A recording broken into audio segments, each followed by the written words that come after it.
Bonjour, de retour avec vous pour répondre aux questions qu'on m'a posées concernant mon service audiotel. Alors c'est vrai que les audiotels ont en général mauvaise réputation puisque on pense souvent que c'est une voyance un petit peu au rabais et des voyants du coup au rabais malheureusement. C'est pas un super terme mais ce qu'une majorité pense parce qu'on paye moins cher. Alors je vais essayer de répondre un petit peu faire un melting pot des questions qu'on m'a posées. Pourquoi, en tout cas chez moi, l'audiotel est fiable et comment surtout? Qu'est-ce qui fait qu'en tout cas on peut faire confiance à un voyant d'audiotel? Ben, c'est simple. Moi j'ai commencé il y a très très longtemps sur audiotel parce qu'il fallait faire mes armes. Euh, Beaucoup de mon équipe effectivement ont aussi commencé à faire de l'audiotel, voire continuent aussi à faire de l'audiotel en parallèle des cartes bleues. Et la qualité d'un voyant ne se mesure pas à son tarif.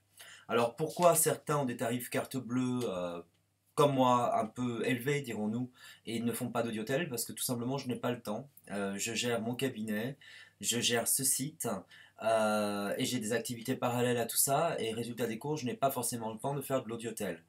Maintenant, j'ai sélectionné une équipe qui est dispo 7/7 et 24 sur 24, ce qui est déjà important, parce que beaucoup de consultants appellent aussi tard dans la nuit, voire au petit matin, et c'est important d'avoir une équipe qui assure.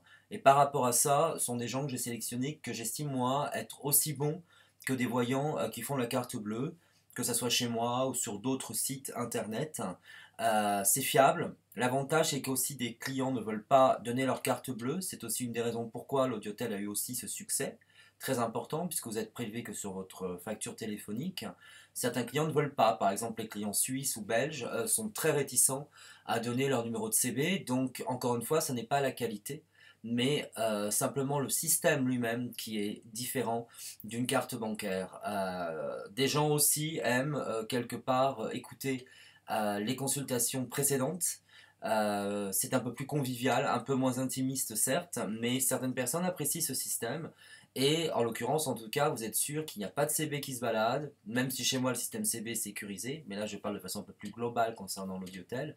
Et vous êtes garanti que vous êtes sur quelque chose de sérieux, des gens qui sont fiables, des voyants testés par moi-même, ainsi que par des clients mystères qui sont de mon entourage.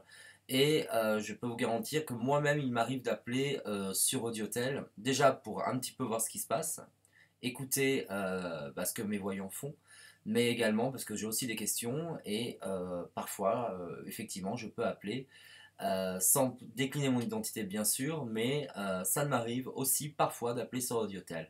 Donc en résumé, tout ça pour vous dire que la voyance Audiotel n'est pas une voyance low cost ou bas de gamme, c'est un autre moyen de consulter vos voyants. Et en l'occurrence, chacun y trouve son compte. Il y a aussi des consultants qui font les deux. S'ils ont des questions ultra précises, ils vont faire l'audiotel. S'ils veulent une voyance avec quelqu'un comme moi qu'ils connaissent depuis des années, bah, ils continueront à appeler en carte bancaire. Donc, il n'y a rien à considérer de négatif ou de péjoratif d'appeler sur audiotel. Voilà. Je vous souhaite une bonne journée. J'espère que cette mise au point va vous permettre d'y voir un peu plus clair et je vous dis à très bientôt. Merci.